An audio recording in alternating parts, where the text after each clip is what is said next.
అందరికీ మన ప్రభు అయిన యేసుక్రీస్తు వారి యొక్క ఉన్నతమైన ఘనమైన నామములో ప్రత్యేకమైన వందనాలు అందరికి కూడా అందిస్తున్నా. ఈరోజు వాక్య భాగము యోహాను సువార్త 8వ అధ్యాయము 31వ వాక్యముల నుండి కొన్ని మాటలు మనం చదువుదాం. కాబట్టి యేసు తను నమ్మిన యూదులతో, మీరు నా వాక్యమందు నిలిచిన వారైతే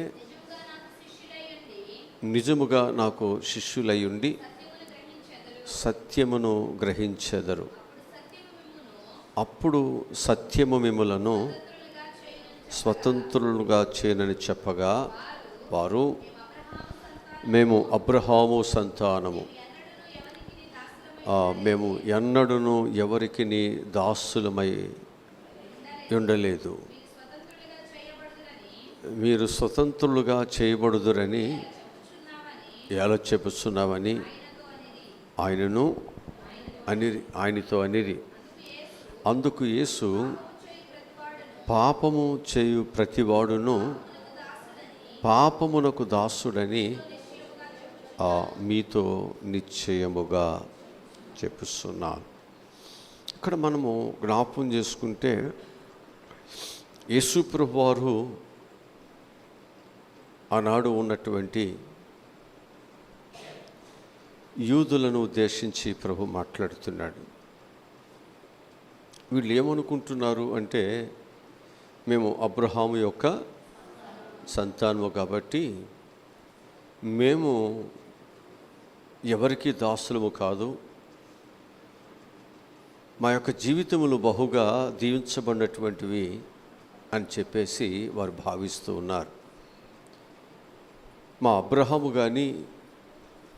అబ్రహాము యొక్క సంతతి కానీ ఎవరికి దాసులము కాలేదు అని ప్రభుతో మాట్లాడుతున్నప్పుడు, వారు ఎవరికి దాసులయ్యారో లేక వారు ఎవరికి బానిసలయ్యారో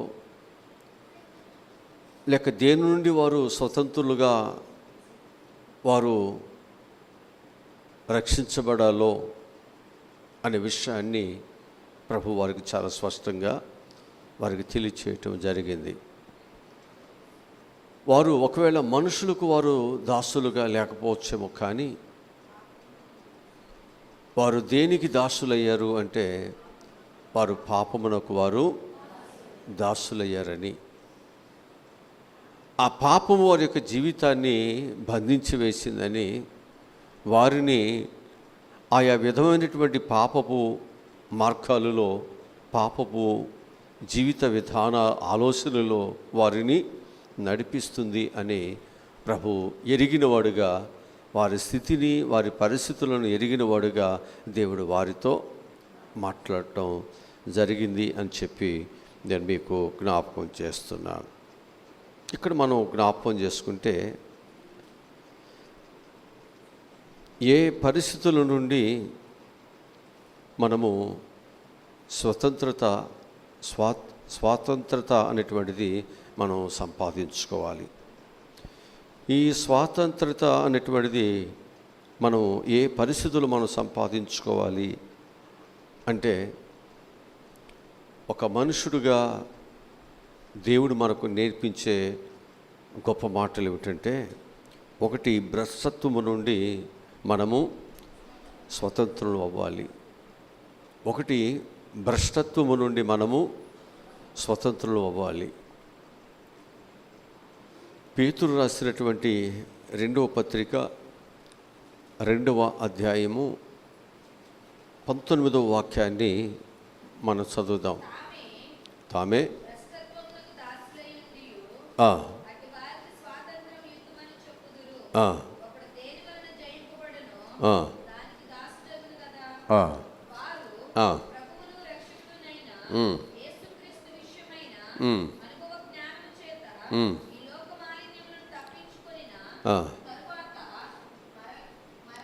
ఇక్కడ మనం ఇక్కడ ఒకసారి జ్ఞాపకం చేసుకుంటే, వీళ్ళు ఏమంటున్నారు?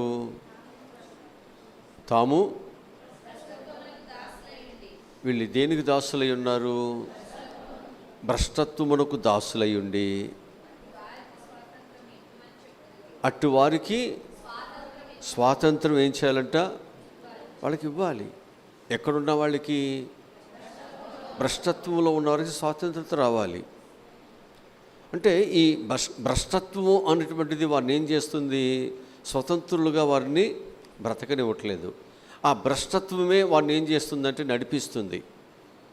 ఆ భ్రష్టత్వమే వారిని ఏం చేస్తుందంటే వారి యొక్క జీవితం మీద ఒక అధికారిగా ఉండి ఆ భ్రష్టత్వం ఏం చేస్తుందంటే అనేకమైనటువంటి భ్రష్ట పనులు, చెడు పనులు, దేవునికి వ్యతిరేకమైనటువంటి పనులు, లేకపోతే వారికి క్షేమము లేనటువంటి అనేకమైనటువంటి పనులు, వారి కుటుంబానికి ఆశీర్వాదాలు లేనటువంటి అనేకమైనటువంటి నష్టపరిచేటువంటి పనులలో వారిని ఉదయం నుంచి సాయంత్రం వరకు కూడా అలాగే నడిపిస్తూ ఉంటుంది.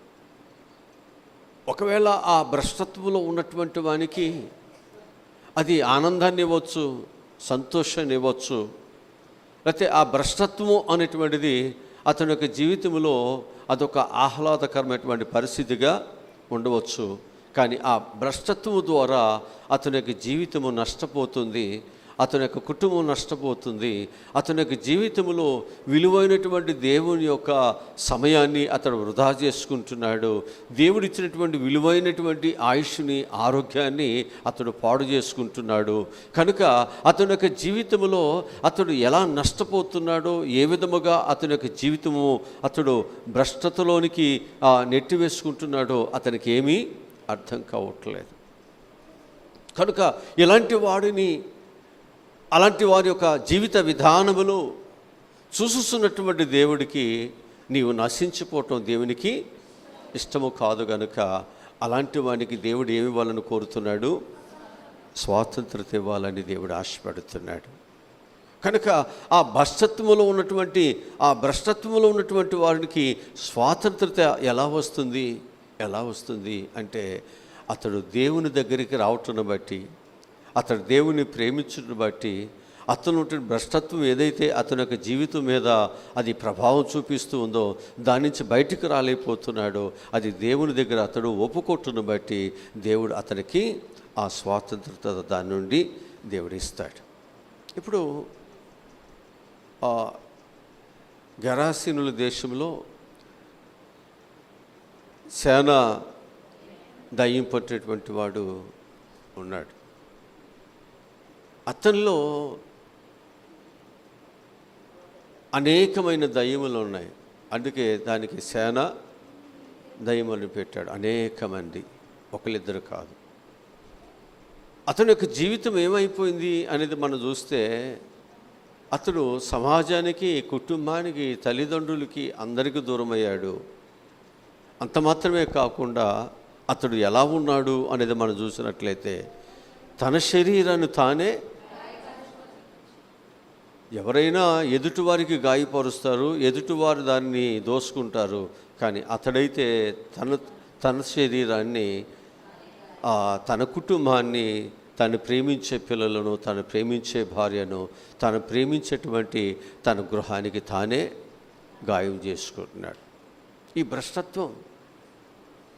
ఇప్పుడు దీని నుంచి విముక్తి కలగటానికి ప్రభు అయిన యేసుక్రీస్తు వారు వెళ్ళి ఆ వ్యక్తిలో ఉన్నటువంటి ఆ దయ్యాలన్నిటినీ అతన్ని అలాంటి భ్రష్టుడుగా చేసి, అలాంటి ఒక భ్రష్టమైనటువంటి రీతిలో అతడు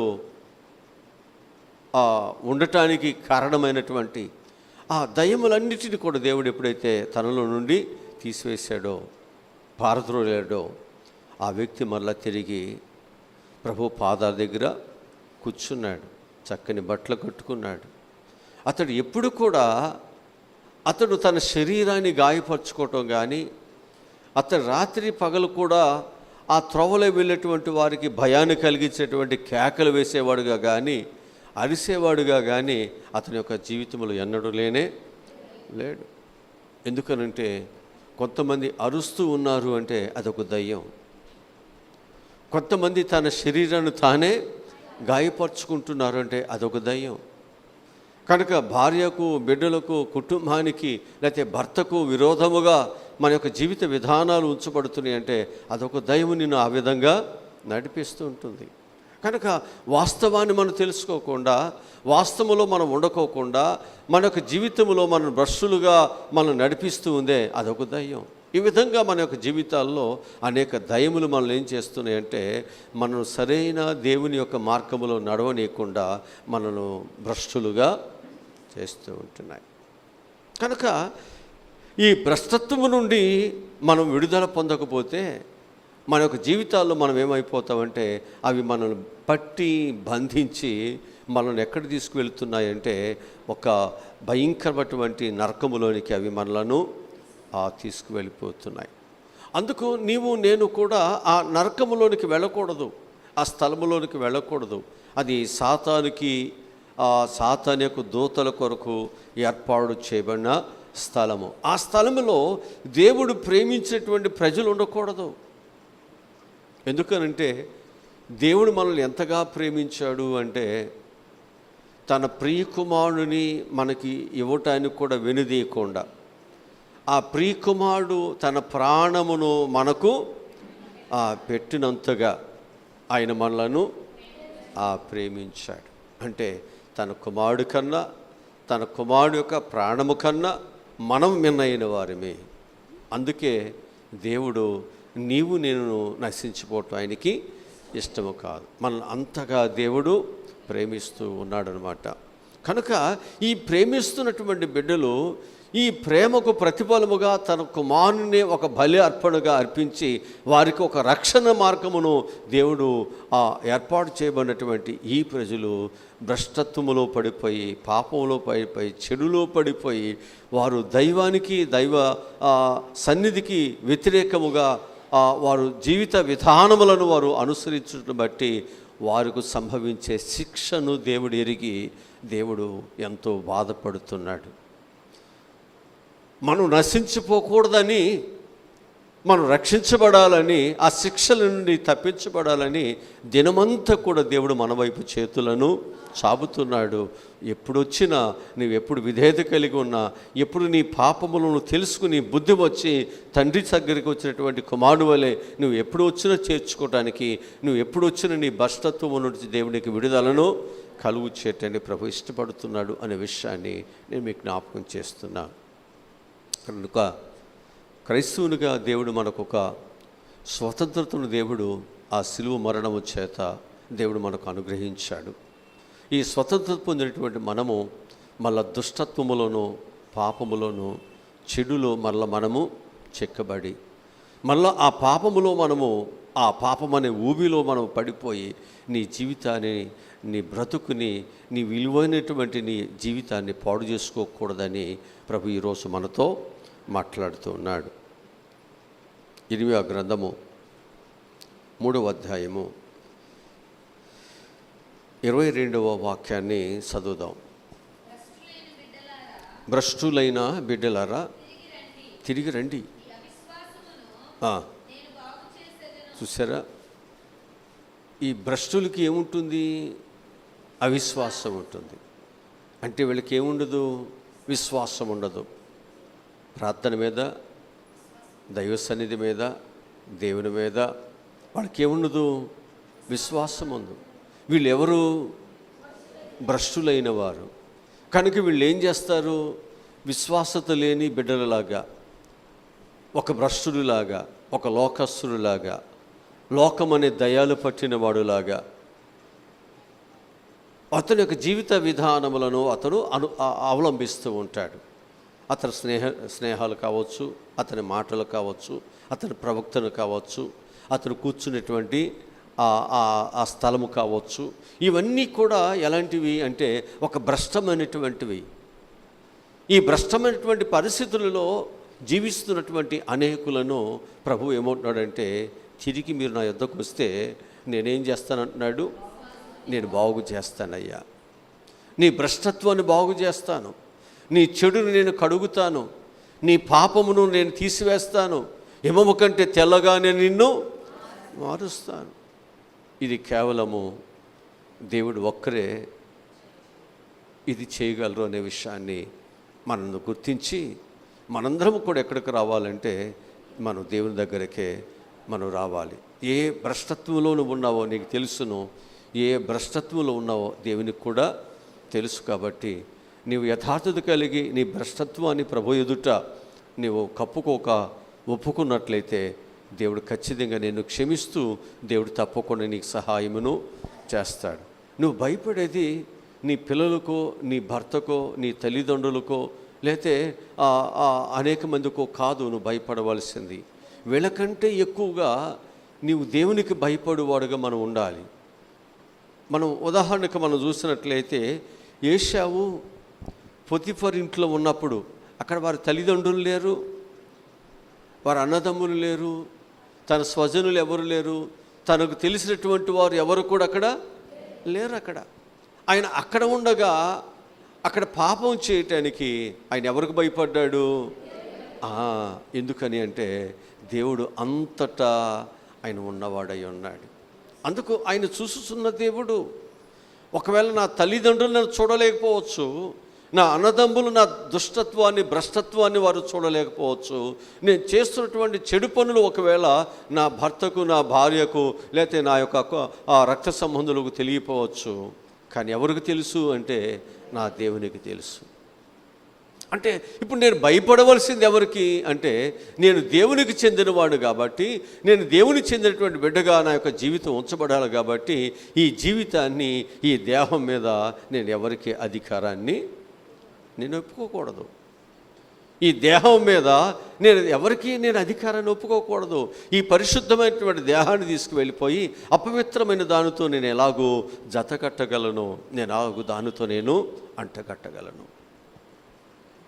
ఈ భయము కానీ మనకుంటే మనం అపవిత్రమైన దాని జోలికి, అపవిత్రమైనటువంటి స్థలముల్లోనికి, అపవిత్రమైనటువంటి స్నేహాలు, అపవిత్రమైనటువంటి ఆలోచనలు మనం ఎక్కడ కూడా రాకుండా జాగ్రత్తగా ఉండగలుగుతాం. కనుక మన జీవితాలలో ఈ జాగ్రత్త, ఈ భయము అనేటువంటిది మనలో లేదు అంటే మనం ఏం చేస్తున్నామంటే దేవుని యొక్క భయము లేకుండా అపవిత్రమైనటువంటి జీవితాల్లోనే మన యొక్క జీవితం ఆనందముగా మనం గడిపేస్తుంటున్నాం. దేవుడేమో నువ్వు అలాగుండటం దేవునికి ఇష్టము కాదు కనుక నిన్ను దేవుడు పిలుస్తున్నాడు. నేను నీ అపవిత్రతను నేను ఒక్కడనే బాగు చేయగలను, నీకెవ్వరూ నిన్ను బాగు చేయలేరు. నీ అపవిత్రత నుండి నీకెవ్వరూ విముక్తి చేయలేరు. నీ అపవిత్రత నుండి, నీ చెడు నుండి, నీ చెడు స్నేహాలు, పనుల నుండి, ఆ చెడు ద్వారా వచ్చే శిక్ష నుండి తప్పించగలిగేవాడు నేను ఒక్కడనే. కనుక నీవు నా యొద్దకే వస్తే నేను తప్పకుండా నీకు సహాయమును దయచేస్తారని దేవుడు పిలుస్తున్నాడు. రోమీయులకు రాసిన పత్రికలో 6వ అధ్యాయము 18వ వాక్యాన్ని మనం చదువుకుందాం. రోమీయులకు రాసిన పత్రిక విమోచింపబడి నీతికి దాసులైతది. ఇప్పుడు ఎవరికి మనం దాసులు అవ్వాలి? పాపము నుండి విమోచించబడాలి. పాపము అనేటువంటి దాసత్వము నుండి మన స్వతంత్రులుగా బయటికి రావాలి. ఇప్పుడు మనం ఎవరికి దాసులు అవ్వాలి అంటే దేవునికి మనం దాసులు అవుదాం. పాపములో ఉన్న నిన్ను నన్ను కూడా విడిపించింది దేవుని బిడ్డలుగా, ఆయన ఒక దాసులుగా, ఆయన కుమారులుగా, ఆయన కుమార్తెలుగా, ఆయన మాట చొప్పున నడుచుకునేవారుగా, ఆయనంటే భయపడేవారుగా మనం ఉంటామని దేవుడు మనం విడిపించాడు. ఇంకా మనం విడుదల పొందినప్పటికీ కూడా మన యొక్క జీవితంలో మనం ఏం చేస్తున్నామంటే దేవుని కంటే కూడా మనము లోకమునకి దాసులు అవుతున్నాం, సాతానికి దాసులు అవుతున్నాం. సాతాను యొక్క బిడ్డలుగా మన యొక్క జీవిత విధానములు మనం నడిపించడానికే మనం ఎక్కువగా మనం ఏం చేస్తున్నామంటే ఎక్కువ సమయాన్ని మనం దాని కొరకే మనం ఎక్కువగా గడిపివేస్తున్నాం అని చెప్పి నేను మీకు జ్ఞాపకం చేస్తుంటున్నాను. రెండోదిగా మనం చూసినట్లయితే మనకు దేని నుండి మనకు స్వతంత్రత రావాలి అంటే ధర్మశాస్త్రము నుండి మనకు స్వతంత్రత రావాలి. ఎందుకని? మేము అబ్రహాము యొక్క సంతతి అని చెప్పుకుంటున్నారు. మాకు నాయకుడు మోషే, ఆయన మాకు ధర్మశాస్త్రమని ఇచ్చాడు. ఆయన చెప్పినట్లుగా మేము ఎంతో జాగ్రత్త కలిగి నడుస్తున్నామని వారు హృదయాలలో దేవుని కంటే కూడా వారు అబ్రహాముని లేకపోతే వారి యొక్క పితరులైనటువంటి మోషే లాంటి వారి నాయకులను వారు చెప్పుకుంటూ వాళ్ళు ఏమైపోతున్నారంటే భ్రష్టులైపోతున్నారు. ఇప్పుడు అలాంటి మనస్సు నుండి విడుదల పొందాలి, స్వతంత్రతలోకి రావాలి.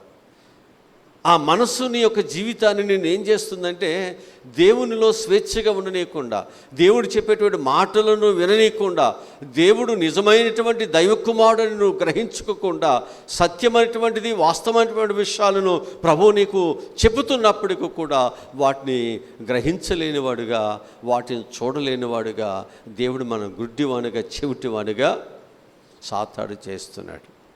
దేవుని మాటలు వినలేనటువంటి చెవిటివానిగా, దేవుని కార్యాలను చూడలేనటువంటి గుడ్డివానిగా అపవాది మల్లను చేస్తుంటున్నాడు.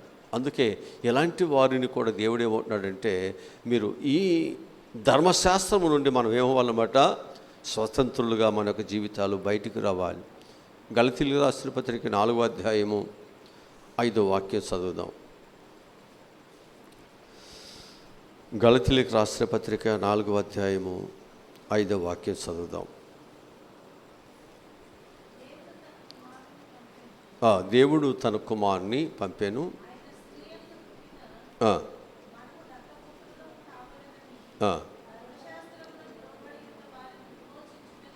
దేనికి లోబడిన వారిని, ధర్మశాస్త్రముకు లోబడి ఉన్నటువంటి వారిని విమోచించుటకై, ధర్మశాస్త్రములకు లోబడినటువంటి వాడై ఆయన మన ప్రభు అయిన యేసుక్రీస్తు వారు. అంటే ఆ ధర్మశాస్త్రములోనే ప్రభు ఏం చేస్తున్నాడు, లోబడి ఈ ధర్మశాస్త్రము నుండి ఆయన బయటికి ఏ విధంగా తన ప్రజలను తీసుకురావాలో, ఆ ధర్మశాస్త్రమునకు లోనటువంటి తన బిడ్డలకు ప్రభు ఒక చక్కటి పాఠాన్ని చెబుతున్నాడు. ఏమంటున్నాడు అంటే, ఆయన స్త్రీయందు పుట్టిన, ఆయన ఎక్కడ పుట్టాడు, స్త్రీయందు పుట్టి మనకు దత్తపుత్రులను కావాలనని ధర్మశాస్త్రమునకు విమోచించాలి. హల్లెలూయా. అంటే మనల్ని విమోచించటానికే ప్రభు. ఇప్పుడు ఒక నీళ్ళలో పడిపోయిన వ్యక్తిని రక్షించాలంటే మరొక వ్యక్తి ఏం చేయాలి, అక్కడ వెళ్ళాలి కదా, గజేతగాళ్ళలాగా లోపలికి వెళ్ళాలి, అతను ఏం చేయాలి, రక్షించాలి. అట్లాగే లోకములో మనము కూడా ఏమైపోతున్నాం, ఈ ధర్మశాస్త్ర సంబంధులుగా మనం నశించిపోతున్నాం, వాస్తవమైన సత్యాన్ని తెలుసుకోలేకపోతున్నాం. అందుకే దేవుడు పరలోకముల నుండి ఏం చేశాడు, భూలోకములోనికి మనుష్య రూపుడుగా వచ్చి, ఇక్కడ ఏ ధర్మశాస్త్రం అయితే నిన్ను రక్షించలేకపోతుందో ఆ ధర్మశాస్త్రమును ఆయన కూడా ఆచరిస్తూ ధర్మశాస్త్రము వాస్తవమైనటువంటి విషయాలను ప్రభు మనకు చెప్పాడు. ఎలా దానిని పాటించాలో, ఎలాగో దానిని నువ్వు గైకొనాలో, ఎలాగ పాటిస్తే, ఎలాగ గైకుంటే నీకు ఆ ధర్మశాస్త్రము నీకు ఉపయోగకరముగా దీవెనకరముగా ఉంటుందో అనే విషయాన్ని ప్రభు చెబుతుంటే, ఆనాడు ఉన్నటువంటి పండితులందరూ, మాకంటే నువ్వు పెద్ద తెలివిగలవాడువా, మీ తల్లిదండ్రులు పలాని వాళ్ళు కాదా, నీవు మాకొచ్చి మాకు పాఠాలు నేర్పుతావా, నీవు మాకొచ్చి నీతిని లేకపోతే మీరు మాకు నేర్పించగలరా, మేమేంటో, మా చదువేంటో, మా గొప్పతనం ఏంటో అందరికీ తెలుసు అని వాళ్ళు ఏం చేసేవారు అంటే, ప్రభు యొక్క మాటలను వారు ఏమాత్రము కూడా లెక్క చేసేవాళ్ళు కాదు. అయితే ఆ ధర్మశాస్త్రములోనికి వచ్చినటువంటి ప్రభు ఆ ధర్మశాస్త్రమును ఎలాగో గైకుంటే వారికి ఆశీర్వాదము అనేటువంటిది ప్రభు వారికి చక్కగా వారికి వివరిస్తూ, ఆ ధర్మశాస్త్రం యొక్క వాస్తవాలను ప్రభు ఏం చేశాడంటే చక్కగా అయినా నెరవేర్చి, దేవుని పిల్లలుగా ఇలా నడుచుకోండి, ఈ విధంగా మీరు బయటికి రండి అనే విషయాన్ని చాలా చక్కగా దేవుడు వారితో మాట్లాడటం జరుగుతూ వస్తుంది. రోమీయులకు రాసిన పత్రికలో అపోస్తలుడు పౌలు చెబుతున్నాడు, 8వ అధ్యాయము 2వ వచనంలో ఒక మాట ఉంది.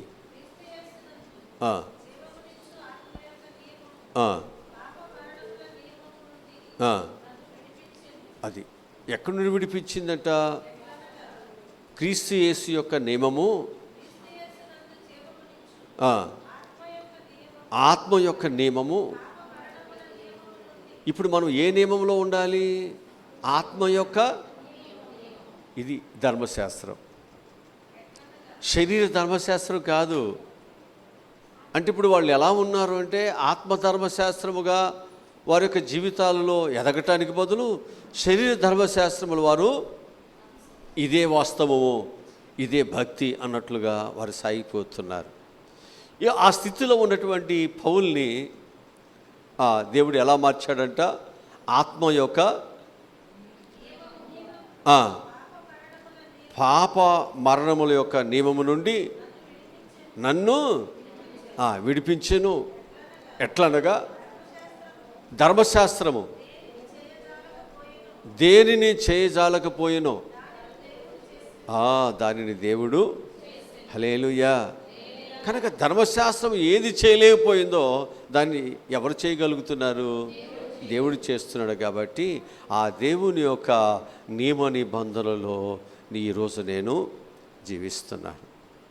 ఒకప్పుడు నేను ఆ ధర్మశాస్త్రము లోబడిన వాడినే, ఆ ధర్మశాస్త్రమునకు వ్యతిరేకంగా బ్రతికినటువంటి వారిని, వ్యతిరేకంగా మాట్లాడినటువంటి వారిని నేను కూడా సహించేవాడిని కాదు.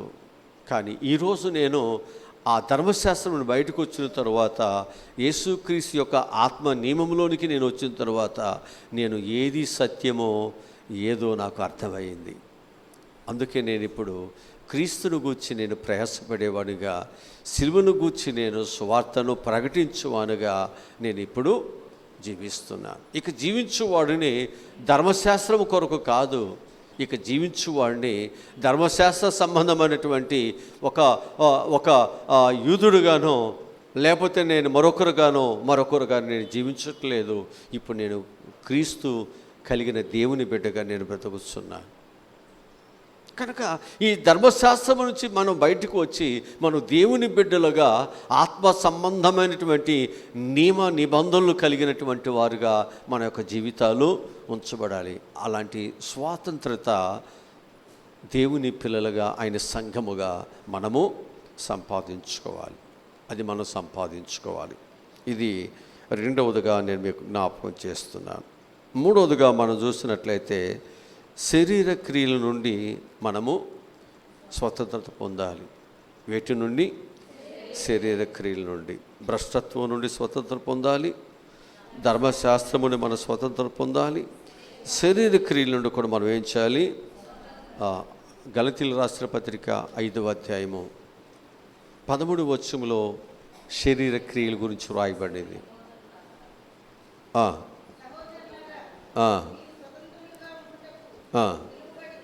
పిలువబడితిరి.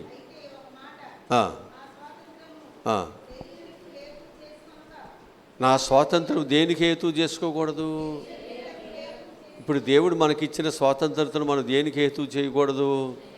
శరీర క్రియలకు స్వాతంత్రత హేతు చేయకూడదు. మనం ఏమై ఉండాలి? విడుదల పొందిన తరువాత ప్రేమ కలిగిన వారై ఉండాలి, ఒకరికొకరు దాసులై ఉండాలి. నిన్ను వలె నీ పొరుగువారిని మాటలో సంపూర్ణమై ఉన్నది. అంతేనా? నిన్ను వలె నీ పొరుగువారిని ప్రేమించేటువంటి వాటిలో ఏమై ఉందంట? సంపూర్ణమై ఉన్నది. కనుక అందుకే భార్య దగ్గరికి వివాహ సమయంలో కూడా ఏమంటాడంటే నీ దేహమును నువ్వు ఎలా ప్రేమిస్తావో, నువ్వు ఎలా ప్రేమిస్తావో నీ భార్యను కూడా నువ్వు అలాగే ప్రేమించాలి. నీ ఇంటికి వచ్చిన తర్వాత నీతో ఒక ఏక శరీరగా ఆమె ఉండాలంటే నువ్వు ఎలా ఉండాలి అంటే, నీ ఇంట్లో నీ శరీరాన్ని నువ్వు ఎలా ప్రేమిస్తున్నావో అలాగనే నీ భార్యను కూడా నీవు ప్రేమించాలి. నీ శరీరానికి ఏ కొంచెం నొప్పి వచ్చినా, నీ శరీరానికి ఏ కొంచెం తక్కువైనా నువ్వు ఎలాగ ఇష్టపడవో, అన్ని సమృద్ధి కలిగి ఎలా ఉండాలని కోరుకుంటావో అలాగే నీ భార్య కూడా అన్నీ నీ ఇంట్లో ఉండాలి. అలా నువ్వు ప్రేమించేవాడుగా నీవు ఆమెకు భర్తగా ఒక బాధ్యత కలిగి నీవు ఉండాలి అనే విషయాన్ని ఆ రోజు మనం ఏ విధంగా చెబుతామో అట్లాగే దేవుని యొక్క పిల్లలుగా కూడా దేవుడు చెప్పేటువంటి గొప్ప మాట ఏమిటంటే, మనందరము కూడా ఎలా ఉండాలంట, శరీర క్రియల నుండి మనము విడుదల పొందాలి. ఆ శరీర క్రియల నుండి విడుదల పొందినవాడు ఎలా ఉంటాడు అంటే, అతడు ఎలా ఉంటాడు? ప్రేమ గలవాడై ఒకరికొకరు ఏమవ్వాలన్నమాట, దాసులై ఉండాలి. అంటే ఒకరికొకరు ఏం చేయాలన్నమాట, దాసులై ఉండాలి. ఆ దాసత్వము అనేటువంటిది, ఆ లోబడటము అనేటువంటిది దేని నుండి వస్తుంది అంటే ప్రేమలో నుండి వస్తుంది. ఈ ప్రేమ ఏమని చెప్పాడు అంటే, ఈ ప్రేమ ఏమని చెప్పాడు అనేది మనం చూసినట్లయితే అక్కడ చెప్తున్నటువంటి మాట, దేవుడిచ్చినటువంటి ఆజ్ఞలో మొదటి మాటగా ఆయన అక్కడ జ్ఞాపకం చేశాడు. నిన్ను వలె నీ పొరుగు వారిని ప్రేమించాలి. ఇదే ధర్మశాస్త్రం, ఇదే ధర్మశాస్త్రం. ఇది ఎప్పుడైతే మనం చక్కగా మన వలె మన పొరుగువారు కూడా ఉండాలని, కుటుంబాలు ఉండాలి, అందరూ ఉండాలని ఎలాగైతే మనం కోరుకుంటూ ఉంటామో, దానిలో దోషాలు కానీ, దానిలో పగలు కానీ, దానిలో శత్రుత్వాలు కానీ, దానిలో వ్యతిరేకతలు కానీ ఏమీ ఉండవు. ఆ వ్యతిరేకత అనేది ఎప్పుడు వస్తుందంటే, నీలాగా మరొకరు ఉంటుంటే, నీలాగా ఒకడు ఎదుగుతూ ఉంటే, నీలాగా అనేక మంది గృహాలు కట్టుకుంటూ ఉంటే, వాళ్ళ మీద నువ్వు ఎప్పుడైతే విషపు చూపు నిలుపుతున్నావు, అక్కడి శత్రుత్వం వస్తుంది. కనుక దేవుడు ఏమంటున్నాడంటే, నిన్ను వల్ల నీ పొరుగు వారిని నీవు కూడా ప్రేమించేటట్లు ఉండగలిగితే అక్కడ ఇద్దరి మధ్య ద్వేషము, పగ, కోపాలు, కక్షలు ఇవేమీ మనకు ఇవి ఉంటున్నాయి అంటే మన జీవితాలలో ఈ శరీర సంబంధమైనటువంటి విషపు చూపులతో, శరీర సంబంధమైనటువంటి ఓర్చుకోలేనటువంటి వారుగా, ఓర్పు లేనటువంటి వారుగా మన యొక్క జీవితాలు ఉంచబడుతున్నాయి. వీటిని మనం మార్చుకోవాలి.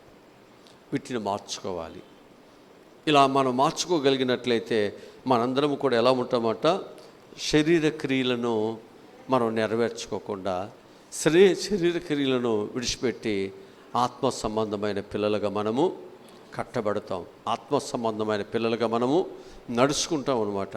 అందుకు దేవుడు మనల్ని ఏం చేశాడనమాట, స్వతంత్రులుగా దేవుడు మనం చేశాడు.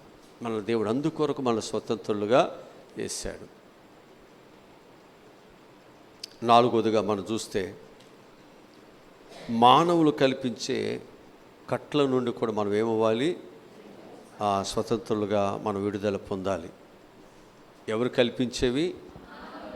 మానవులు కల్పించే కట్ల నుండి కూడా మనం ఏమవ్వాలి, విడుదల పొందాలి. వాక్యములు చూపిస్తాను. మత్తయి సువార్త 21వ అధ్యాయము 2 వాక్యం చదువుదాం. మత్తయి సువార్త 21వ అధ్యాయము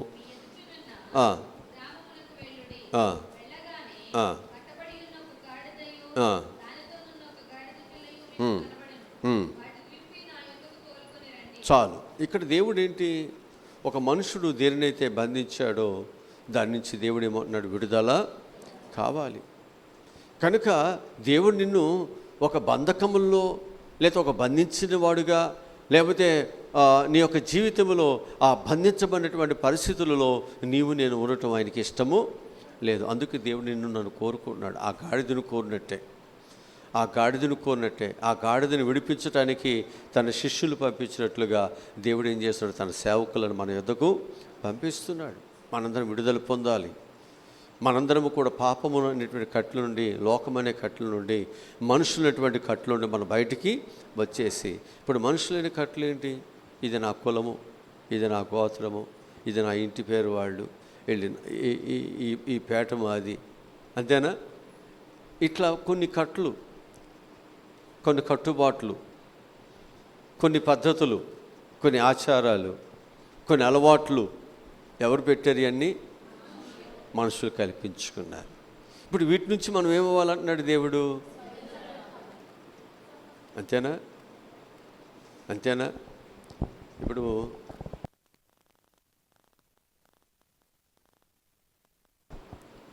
ఏమని చెప్పొచ్చు, ఇప్పుడు ఒకవేళ పునాది రాయి వేయటానికి వచ్చాను అనుకోండి, మనం ఏం చేస్తామంటే ప్రార్థన చేసి నూనె పోసి వచ్చేస్తాం, అంతేగా మన ధర్మశాస్త్రం.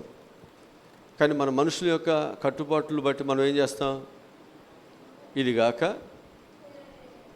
ఇంకా మనం దానిలో ఆ ధాన్యాలని దానిలో అవన్నీ ఇవన్నీ చేస్తాం.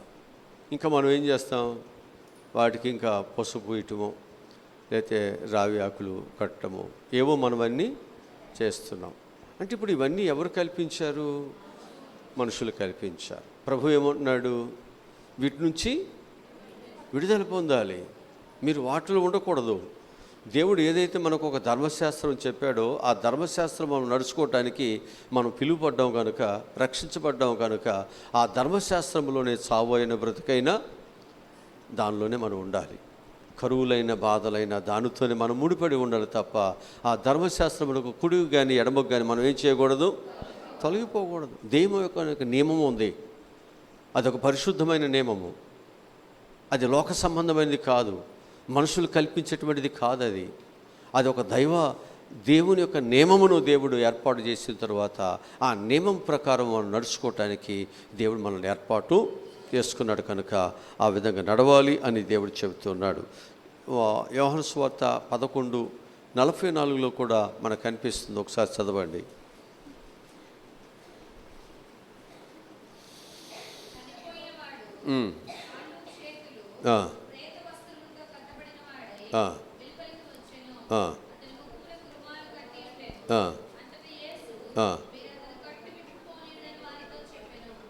అంటే మనం అందరం కొన్ని కట్లు పెట్టిన తర్వాత అక్కడికి సమాధి చేసేటప్పుడు ఏం చేస్తాం, కోసేయాలంటాం. మనం కూడా కడతాం కదా, కడతారా చనిపోయిన వాళ్ళకి? కడతారు, కాళ్ళు అడిడిపోకుండా కడతారా? ఆ తాడు ఏం చేయాలి, కోసేయాలి. అట్లాగే మొలలో ఉన్న మొలతాడు ఏదైతే ఉందో అది ఎవరు కట్టుకున్నారు? మనమే కట్టుకునేదేగా. ఇప్పుడు అది కూడా ఏం చేయాలి, ఉంచుతారా?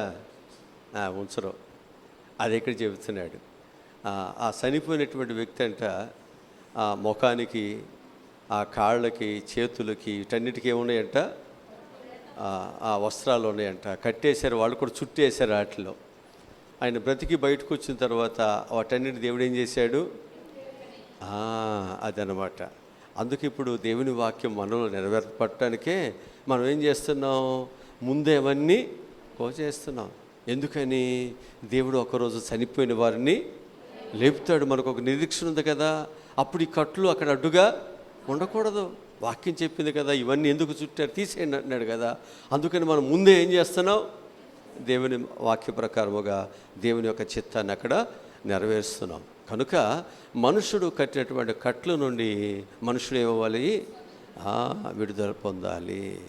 అలా విడుదల పొందినప్పుడే దేవుని యొక్క దీవెనలు, దేవుని యొక్క ఆశీర్వాదాలు మన మీదకి వస్తాయి. ఒకడు ఎక్కువవాడు, ఒకడు తక్కువవాడని మనుషుడే కల్పించింది కదా. వీడు అంటారని వాడు, లేకపోతే వీడు ముట్టుకున్నది మనం ముట్టుకోకూడదని ఎవరు పెట్టారు? మనుషుడే కదా పెట్టింది. ఈ కట్లన్నిటి నుంచి ఎవడు బయటికి రావాలి? మనందరం బయటికి వస్తే స్వతంత్రత. ఒకరికొకరు ప్రేమించుకుంటాం, ఒకరికొకరు లోబడి ఉంటాం, ఒకరికొకరు గౌరవిస్తాం. లేకపోతే ఎలా ఉంటుంది? ద్వేషాలు, కోపాలు వస్తాయిగా. అదే ప్రభు చెప్పేది. మనందరం విడుదల పొందుదాం.